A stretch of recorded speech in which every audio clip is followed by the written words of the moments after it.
Good morning dear students. आज हम कक्षा 8 पाठ संख्या 12 पाठ का शीर्षक है विशाल पक्षी संसार को हम पढ़ेंगे। इस पाठ के अंतर्गत पक्षी के बारे में बताने का प्रयास किया है। इस पाठ में पक्षी इस पृथ्वी की एक अद्भुत शोभा है।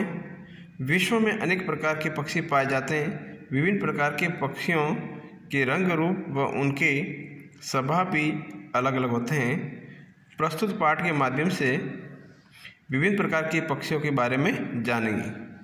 तो आइए इस पाठ के अंतर्गत विश्व के अद्भुत शोभामान देने वाले पक्षी जो प्रकृति की एक अद्भुत रचना है, जिसमें चतुर्मुख है, रिये है, कीवी है, कबूतर है, बतख है, विविध प्रकार के पक्षियों के बारे में इस पाठ के माध्यम से लेखक हमें बताने का प्रयास कर रहे हैं।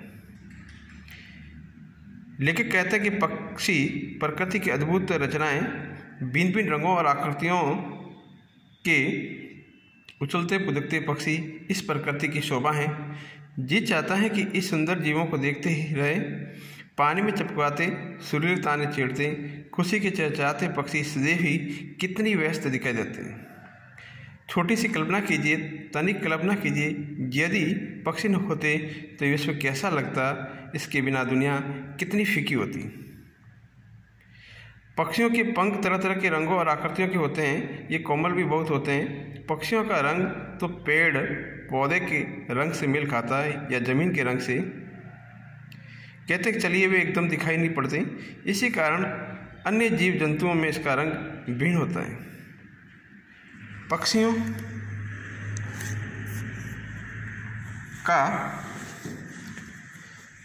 का एक वर्ग जिसे रेटाइटिव वर्ग कहा जाता है। ये ऐसे पक्षी पाए जाते हैं जिनके पंख तो होते हैं लेकिन वे उड़ नहीं पाते। भारत में इस प्रकार के पक्षी नहीं पाए जाते।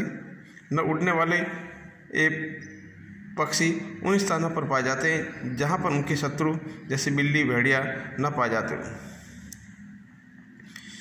विश्व का बड़े पक्षियों के अंतर्गत चतुर्मुख को माना जाता है। कवि कहते हैं कि चतुर्मुर्ग विश्व के सबसे बड़े जीवित पक्षियों में से एक हैं। इसकी 4 प्रजातियां अफ्रीका, अरब देशों के रेगिस्तानी भागों में पाई जाती है। इसकी ऊंचाई लगभग 2.5 मीटर तथा वजन 150 किलोग्राम तक होता है।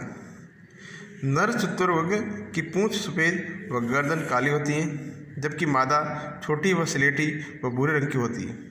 यह 80 किलोमीटर प्रति घंटा की गति से दौड़ सकता है और यह एक शाकाहारी पक्षी होता है।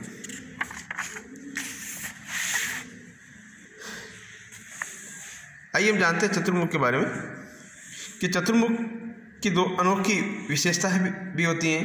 पहली विशेषता कि पशुओं के नाखून और लोहे के टुकड़े या बोतलों की टोकरियों तथा इसी प्रकार की व्यर्थ की वस्तुओं को भी निकल जाता है, जो आमाशय में एकत्रित हो जाती हैं। यह कुछ दिनों तक बिना पानी के भी रह सकता है।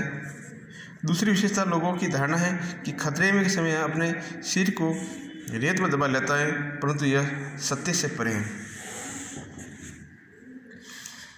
इनके घोंसले बालू यानी मिट्टी के साधारण होते हैं और बहुत सी मादाएं एक ही घोंसले में अपने अंडे देती हैं। रात के समय अंडों को नर सेता है और दिन के समय में मादा सेती हैं।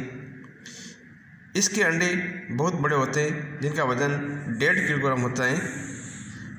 सजावट के काम भी आते हैं। इन अंडों को उबालने से लगभग 50 मिनट लगते हैं।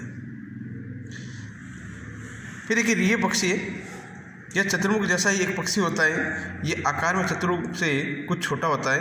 यह दक्षिण अमेरिका के मैदानी भागों में पाया जाता है। इसके पंख चतुर्मुख की अपेक्षा अच्छे विकसित होते हैं। इनकी गर्दन तथा सिर पर पंख पाए जाते हैं और इसके शरीर का पिछला भाग मजबूत होता है, जो इसके नहाने या तैरने में सहायक होता है। तीसरा पक्षी है कीवी। पक्षियों के रेटाइटिव वर्ग में कीवी सबसे छोटे आकार की चिड़िया है, जो न्यूजीलैंड तथा उसके आसपास में पाई जाती हैं। इसका आकार घरेलू मुर्गी के समान होता है। ये रात्रि में घूमते हैं, इसलिए रात्रिचर भी होते हैं। इनका भोजन केंचुए तथा कीट होते हैं। इनका सिर तथा आंखें छोटी होती हैं एवं पूंछ पर पंख नहीं पाए जाते। मादा नर से बड़ी होती हैं। ये घोंसला बिलों में घास से बनाते हैं जिससे मादा 2 अंडे देती हैं। कीवी के अंडे इसके शरीर में तुलना में बड़े और इसके अंडे नर के शरीर में आते हैं। इसके बहुत सारे पक्षी हैं जो विश्व के अंतर्गत बहुत ही सुंदरता शोभा बनाते हैं। इसके अतिरिक्त न उड़ने वाले पक्षियों में पेंगुइन है, कैसोरिन है, आर्क ऑप्टिकस, हेस्पेरोनिस, डायट्रीमा, मोहाज तथा एपीओरिनस आदि के नाम से जानते हैं। इनमें पेंगुइन के अधिकतर लोग परिचित हैं। पेंगुइन एक जलीय पक्षी है। इसका अग्रपाद में अगला भाग फ्लेवर के रूप में हो जाता है जो ठंडे पानी में तैरने में काम आता है। पक्षी दक्षिणी गोलार्ध के शीत तथा अंटार्कटिका में पाए जाते हैं। ये अपना भोजन जैसे मछली तथा अंडे पानी में कूद कर पकड़ते हैं।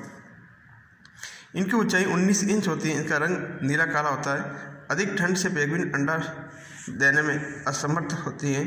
पेंगुइन मादा एवं नर अपने अंडे पैरों के बीच में रखते हैं। कहते हैं कि ऑस्ट्रेलिया के विश्वविख्यात पक्षियों के वैज्ञानिक डॉक्टर सुवेली ग्रेवरी ने अपने एक नवीनतम विश्लेषण द्वारा सिद्ध किया कि पक्षियों में लगभग कुल 250 जातियां में विकसित मानव जैसी बैंक प्रणाली तथा लेन देन जैसी व्यवस्था भी पाई जाती है। कहते हैं हिसाब किताब की व्यवस्था इतनी नियंत्रित और तेज और साफ सुथरी होती है कि मनुष्य भी हार मान लेता है। आश्चर्य की बात तो यह है कि कठफोड़वा, सारस, चमगादड़ और टिंडे जैसे जीव लेन देन का लिखित जैसा व्यवस्थित हिसाब किताब भी रखते हैं। इस हिसाब में गड़बड़ी भी नहीं होती। उनके किस्से भी प्रचलित हैं। लेन देन की व्यवस्था जलीय पक्षियों में विशेष रूप से पाई जाती है। इस दृष्टि से साइबेरिया के पक्षियों को दूसरे दर्जे पर रखा जाता है। तुर्किस्तान, अफगानिस्तान तथा अन्य सुदूर देशों के प्रति वर्ष बीकानेर आने वाले पक्षियों में भी लेन देन की व्यवस्था पाई गई। ये पक्षी एक साथ झीलों पर पानी पीने आते हैं। लेन देन के मामले में जीव जंतु नर मादा लेन देन करने वालों की आयु तथा उपार्जन शक्ति का पूरा ध्यान रखते हैं। इन जीवों में भी हमारे समाज जैसे कंजूस, पक्के और शुद्धकोर जैसे जीव भी मौजूद हैं। उनमें तोता और कबूतर सबसे अधिक बदनाम हैं। तोता और कबूतर पहले तो जरूरतमंदों को फलों व खाद्य पदार्थों आदि के नमूने लेकर अपने जाल में फंसा लेते हैं और फिर चुटकियों में 200% शुद्ध माने ब्याज माल उधार दे देते हैं। इनकी वस्तुओं की अवधि निश्चित है। ये ऋणी पक्षी गतिविधियों पर नजर रखते हैं, उनके पास खाद्य सामग्री को घेर लेते हैं। इस प्रकार तोता और कबूतर उधार तो सरलता से दे देते हैं परंतु वसूली के समय अपना असली रूप दिखाते हैं। आगे जैसे पक्षी बतख और चील ने खाद्य सामग्री या खाने की सामग्री उधार लेने वाले ये अपने ही जात के सजातीय पक्षियों से भी वही दशा हो जाती है जो गरीब लोगों के कठोर, निर्मम और महाजन के हाथों में हुआ करती है। दूध 4 ग्राम खाद्य सामग्री उधार देकर बतख और चील जीवन भर उसका शोषण करते। वसूलियों के समय लेन देन की तरह से सताते, लटारते और मारते। शुद्ध या अवधि की कोई भी सीमा नहीं होती।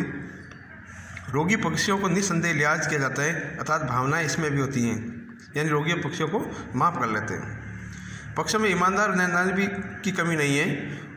उधार में ईमानदारी व शुद्धता के लिए मुर्गे का कोई जवाब नहीं है। मुर्गियों और चूजों में वह कोई शुद्ध नहीं लेता। मुर्गी में एक ही रोज के भीतर मुर्गा माल वापस ले लेता है, आश्रित अनुसार धमकी देता है और लड़ता भी है। कठफोड़वा और चमगादड़ पेड़ या लकड़ी पर रेखाएं खुरच कर अपने उधार का बाकायदा हिसाब किताब रखते हैं। प्राय वसूली रेखाओं से अधिक होती हैं। उधार वापस लेने की अवधि 1 पखवाड़े से अधिक नहीं होती। इन जीव जंतुओं के हिसाब किताब रखने की प्रवृत्ति की खोज करने के लिए अनेक जीव वैज्ञानिक शोधकर्ताओं ने कई वर्षों लग गए, जब कहीं जाकर उनकी लेन देन की इस प्रवृत्ति की वास्तविकता का पता चल सका। चील, गीत, बाज तथा अन्य शिकारी पक्षियों को किसानों को बहुत बुरे लगते हैं, बल्कि कहना गलत न होगा कि अधिकतर लोग इन्हें अच्छी दृष्टि से नहीं देखते क्योंकि ये उनके मुर्गे, मुर्गियों तथा अन्य पालतू पक्षियों को चुरा ले जाते हैं। परंतु इनके द्वारा किए गए कार्यों पर दृष्टि प्राय कम ही डाली जाती है। ये फसलों को नुकसान पहुंचाने वाले जंगली चूहे, चूहियों और गिलहरियों को भी खा जाते हैं। ये शिकारी पक्षी कुछ अन्य जीव जंतुओं को भी मार डालते हैं जो पक्षियों के अंडे बचाने में खाया जाता करते हैं। ये मनुष्यों के कुछ घातक रोगों को भी रोकथाम करते हैं क्योंकि ये ऐसे पशुओं कीड़ों को खा जाते हैं जिनके रोगाणु पाए जाते हैं। कहते हैं कि गीद, चील और कोहे सफाई के काम में तेज होते हैं। ये मरे हुए जानवरों को खाकर और गंदगी को हटाकर वे इनमें सड़कों और गांवों को साफ कर देते हैं। अकाल और बाढ़ में उनके झुंड आते हैं और जहां तहां बिखर जाते हैं। कल्पना कीजिए कि इसकी अनुपस्थिति में क्या महामारियां न फैल सकेगी। प्रकृति की अपनी सभी रचनाओं में उतना ही प्यार है जितना हमें अपने परिवार से। तो देखिए, लेखक ने इस पाठ के अंतर्गत विश्व की, ये कह सकते हैं प्रकृति की सबसे सुंदरतम प्रजातियों में पक्षियों को भी माना है। विश्व के अंतर्गत ऐसे महानतम पक्षी भी हैं जो मानवों की भांति अपने सारे क्रियाकलाप करते हैं। तो देखिए, पक्षी भी प्रकृति की अद्भुत संरचना है जो हमारे लिए बहुत ही महत्वपूर्ण है। इस पाठ के अंतर्गत पक्षियों के बारे में या पक्षियों के जीवन के बारे में या पक्षियों की कार्यशैली या कार्य प्रणाली के बारे में लेखक ने बताने का पूरा प्रयास किया है। तो देखिए, इसके अंतर्गत विभिन्न प्रकार की जो पक्षियों की जातियाँ हैं जिनके बारे में हम व्यक्तिगत तौर पर नहीं जानते, लेकिन इस पाठ के माध्यम से जैसे हमें पढ़ने से हमें यह आभास होता है कि ऐसे भी पक्षी हैं जो मानव की भांति कार्य प्रणाली रखते हैं। धन्यवाद।